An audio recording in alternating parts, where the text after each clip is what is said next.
It is unboxing video time.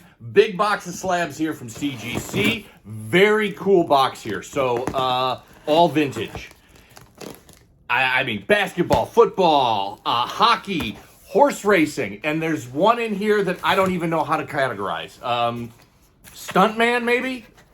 Possibly it is one of my favorite Sports Illustrated issues of all time. So we're going to take a look at that here.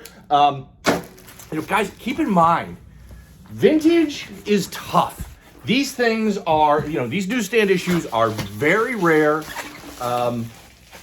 The older they are, the harder they are to find in newsstand, and the harder they are to find in new condition. Or good condition. So these are not going to be the best grades, not by a long shot. And I remember this submission specifically. And they weren't great, but that's okay because they're still really rare. Ton of these I've never owned before. In fact, most of them.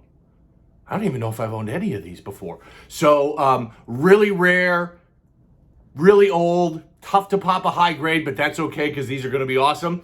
And you guys know the rules. I know exactly what these issues are. I don't know what the grades are. You get my reaction right here on this video, whether it's a fabulous fist-pumping 9.8 or a crushing shot to the gut 9.6. Actually, I'd take a 9.6 on any of these guys. You'd see me as the happiest guy in the world with a 9.6 on any of these. Okay, not bad. So this is Ken Dryden's first Sports Illustrated cover. He's a Hall of Famer, played for the Montreal Canadiens. Let's go through this. So this came out on February 14th, 1972. I love old-time hockey. I love vintage hockey. I love the fact that that's like got the old hockey mask on there. You can see the 8.0. I did not get my labeling on this, his first Ken Dryden cover, but that's okay. Pop reports, there's a 9.2, there's one 8.0, and there's a few out there graded. Ken Dryden went in the Hall of Fame in 1983. Interestingly enough, he's a member of the Canadian Parliament. And has been for a long time. So I talk about this a lot. What makes something collectible? Well, okay, they've got to be a great player. Helps if they're in a major market, high-profile city with lots of population. But what they do after their career to stay in the public eye matters.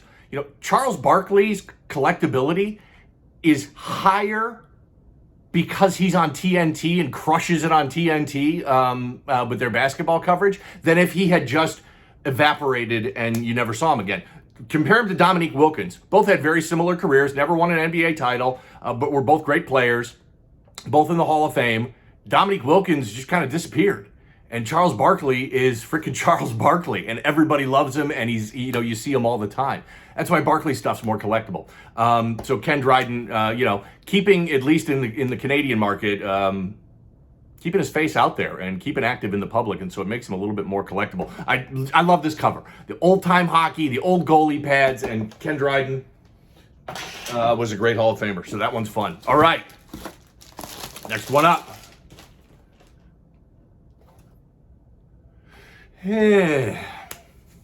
What did I say when I started this? Don't be disappointed with lower grades. These are vintage. These are tough to get in high grades. I'm okay with this. This is Len Dawson, second cover. Back when he was at the Kansas City Chiefs. This came out on January 19th, 1970. So this is a pop 1 of 1, none higher. All the other issues that have been graded are below this 7.0. There wouldn't be any labeling on there because it's his second cover.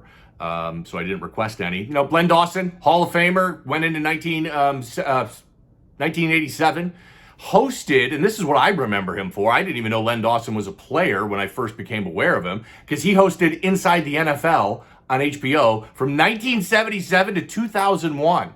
So I watched that show when I was a kid in the 80s, and Len Dawson was the host. I was like, oh, this is Len Dawson, Inside the NFL. And then later on, I'm like, oh, he was a player too? Oh, he won Super Bowls with the Kansas City Chiefs?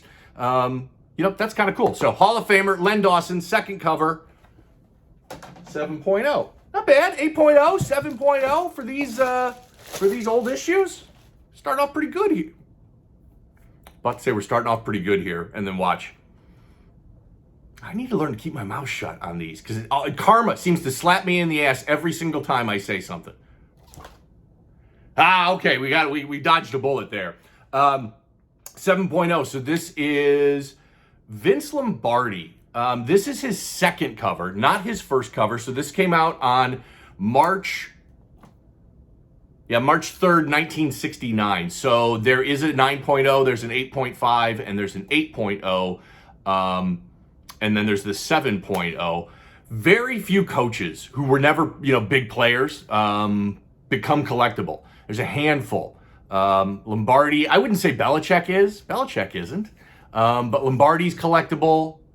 Mike Ditka maybe. They've really got to be, maybe Tom Landry. But there's not a lot out there where you say, wow, that coach, that's collectible. Vince Lombardi, certainly one of the exceptions. Second cover, 7.0 from 1969.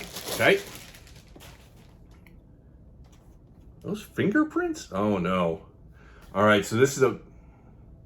Oh, no, I thought that was color break on the back there. See all that white part? I thought maybe there was fingerprints on the slab. Nope, what it is, smoke coming up from the cigarette on the ad. Okay, good. That's a good sign that maybe I won't get a disastrous grade on this one, because with that much color rub on the back, you normally would. Maybe the graders thought it was color break and not smoke. This is a great looking cover. I love this cover. Joe Namath, this is the eyes on the Super Bowl issue. This came out on December 9th, 1968. So this is not his first cover. I don't even think it's his second cover. Pop reports on this. There are two 7.0s. There's a 6.0, and this is a 5.5. Yeah, this is his third cover. But what I love about this, so much love. Great close-up shot of Joe Namath. He's got like the Hulk Hogan, Fu Manchu kind of mustache that he's rocking there. This issue came out 1 month before Namath and the Jets beat the Colts to win Super Bowl III, where of course Joe Namath famously said, "I guarantee we're gonna beat the Colts." By the way, so if this is, this was before my time, but I know the story really well. The balls on this guy. The Jets were 18-point underdogs to the Colts. And this guy, young guy still at the time in the league, cocky quarterback from New York, comes out and says, "I guarantee we're going to beat the Colts." Crazy prediction. Freaking 18-point underdog. And then they go out there and then do it. So that win forever making Joe Namath a legend, and just a great looking cover here. 5.5. Okay grade. Don't care. That issue looks freaking amazing. God, that's a great cover. And so few out there graded. I think there's only 3 or 4 out there graded. All right, next up. Now this one I am disappointed at.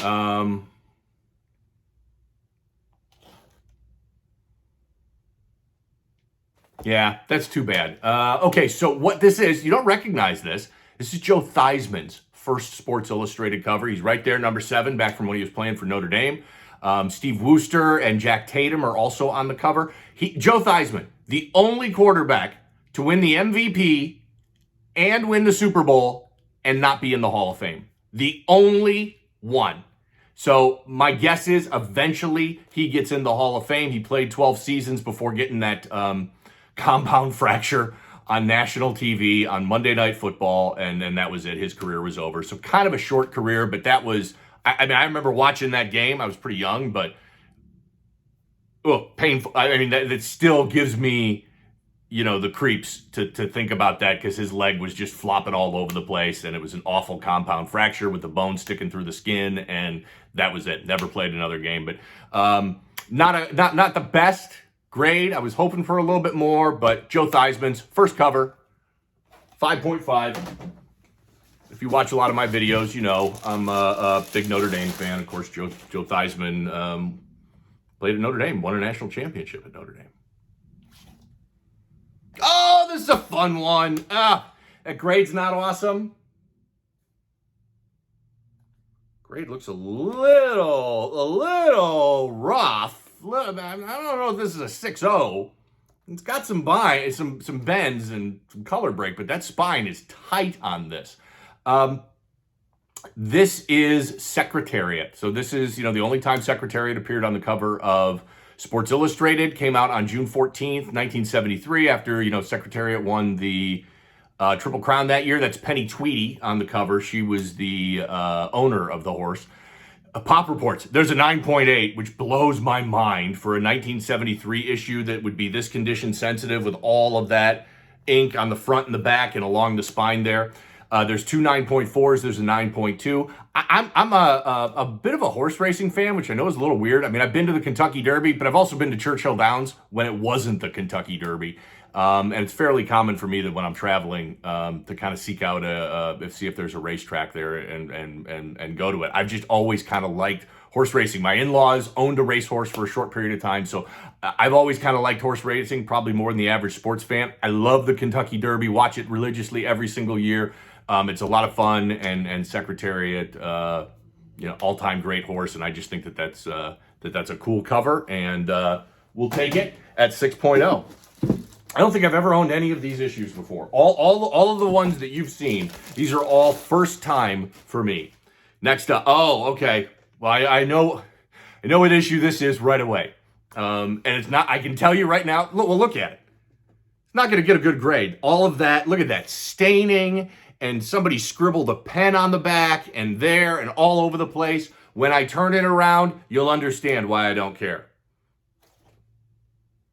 Oh, actually 4.0 is not as bad as what I thought. I was expecting something in the 2s or 3s. Not too bad. Did not get my labeling on this. Jeez, brutal. Wilt Chamberlain, first Sports Illustrated issue. Impossible to find in any grade, any condition, if you're looking for a newsstand copy. This came out on October 30th, 1961. There are two 8.5s. There are two 8.0s and there are two 7.0s. There's only a couple others graded after that. Total of 8 copies of this graded. One of the greatest players of all time, possibly the greatest center of all time. The only player to ever score 100 points in a game. According to him, he slept with 25,000 different women. He is a freaking legend. And this is his first Sports Illustrated cover back when he played with Philadelphia, which, by the way, then I believe, not the Sixers, it was the Philadelphia Warriors. So Wilt Chamberlain, first Sports Illustrated cover. First time I've ever owned that. So tough to get that one. 8. That's it. It's freaking Wilt. There's 8 copies. That's it. So hard to find. Okay, not bad. Muhammad Ali. This is the Mouth Lives On issue from Muhammad Ali. Came out on April 23rd, 1973. Again, another difficult issue. A lot of dark ink along the spine. It's going to make it very condition sensitive and find this in a high grade, which is why the highest graded copy in the world is only an 8.0. There are two 6.0s, and then there's this 5.0. This was so that he was eating soup. Ken Norton broke Muhammad Ali's jaw about a month before this issue came out and beat Muhammad Ali and won that in a split decision. So they were kind of playing off on that because obviously his jaw was wired shut. Not bad. Muhammad Ali, vintage issue, 5.0. All right. Man, I love these old TV ads. I remember we had one of these when I was a kid, just like that console TV where it was all wood and ridiculous. Okay, yeah, not bad. Okay, I guess. This is Archie Manning's first Sports Illustrated cover. So, Archie, not a Hall of Famer, good player. This issue came out on September 14th, 1970. He's obviously more famous for being Peyton and Eli's dad, and now the other kid who's going to Arch Manning's grandfather. But I thought this was a really cool issue, and why I wanted it so bad is, if you remember, and I should have grabbed my, oh, there it is. Perfect, within arm's reach. I meant to grab this before the video started, and I forgot. So this is Archie Manning's first Sports Illustrated cover. This is Peyton Manning's first Sports Illustrated cover. So you can see that they took the top of this Sports Illustrated and made it the bottom of Peyton's first Sports Illustrated. How cool? How cool would that be to display these back to back and next to each other like that? That's just cool as hell to me, and that's why I wanted this issue. Archie is not in the Hall of Fame, never going to be in the Hall of Fame. Good player, but like I said, more famous for being Peyton and Eli's dad, and a very cool cover here from 1970. Man, 1970. And like I said, not a lot out there. 2 8.5s, a 7.5, and then this baby at 7.0. So I like that Archie Manning.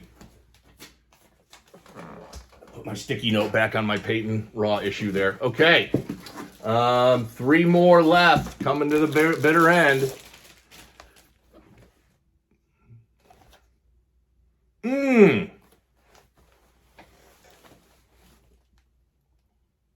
Need to listen to my own advice and not be so bummed out when I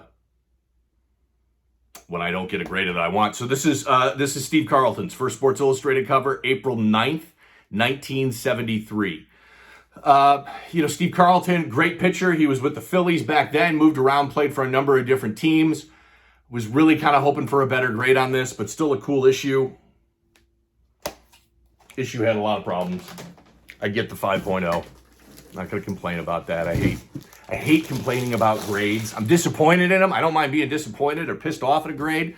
I hate complain because it seems like everybody complains about their grades. Oh, that's not a 10. Look at that. Look at that corner on that. That's not a 9. This thing is mint. I still complain about grades, but I hate it. I hate people complaining about grades. So when I catch myself, I'm gonna stop.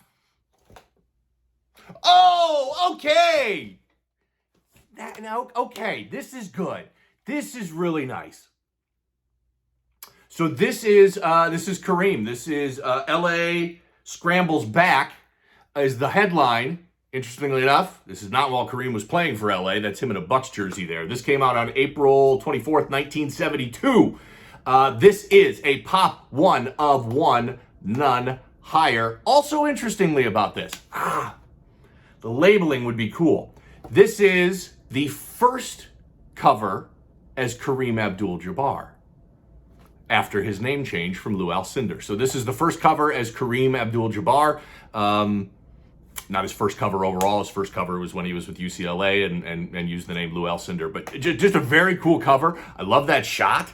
That's a great looking shot. Love that. Kareem from 1972, 8.0. Beautiful grade there for an issue that is 50 years old. And a pop 1 of 1, none higher. The first cover as Kareem AbdulJabbar. Okay, now that's nice. That is nice. All right, last one. Oh, yeah! I love this issue. I love it. So let's talk about this. This is one of my all-time favorite Sports Illustrated issues. I think when I talk, I think what I did one of my early podcasts, I talked about underrated issues or something along those lines, and this one was in there. This is so badass. This is Evel Knievel. It's his first and only Sports Illustrated cover. Came out on September 2nd, 1974. Pop reports there is a 9.2, which, by the way, I had a chance to buy about a year ago. And like an idiot, I passed on it. And still kicking myself for not buying it at the time because I just absolutely love this issue. There's a 9.2, there's a 9.0, there's an 8.5. This screams snapshot in time 1974. So, I mean, you've got your American flag style jumpsuit. I mean, that's what Elvis was playing in Vegas, wearing the crazy jumpsuits. This was the mid-70s. I'm going to try and zoom in here. Look at the size of the cuff on that jacket. And of course, he's got the K sitting on there. Look at that belt buckle. It's ginormous, huge. Look at the size of the lapel and the collar. I mean, again, scream 70s. He's got some mutton chops going on, kind of some long hair all slicked back. But the best part, a freaking pimp cane. I mean, this guy was a baller. If you are too young, you don't remember Evel Knievel, he was just this guy that did all these stunts. I mean, he jumped the fountains at Caesar's Palace, and he tried to jump over a canyon, and he would jump buses in his motorcycle and all this crazy stuff. The guy literally broke every single bone in his body. We've got like 200 and some bones in our body. He's broken every single one. Go watch do a YouTube search for Evel Knievel crashes. I mean, the guy just makes what happened to Joe Theismann look like, stubbing your toe. I mean, this guy's body would hit the ground and it was like jello. It was just oh God, all over the place. You can feel it. I love the Evel Knievel. I think this is such a cool issue. I'm so glad that we ended this box on this one, because this is just such a great looking issue. Evel Knievel, up, and that's the headline. And then the sub-headline is Evel Knievel in his canyon. I love this issue. Really appreciate you watching. Help me out. Like this video, comment, subscribe on YouTube. I'm on Twitter, Instagram, Facebook groups, TikTok, eBay, audio podcast. It's all out there, and it is all the same username everywhere. Evel Knievel. It's CGC Sports Illustrated. Thanks for watching.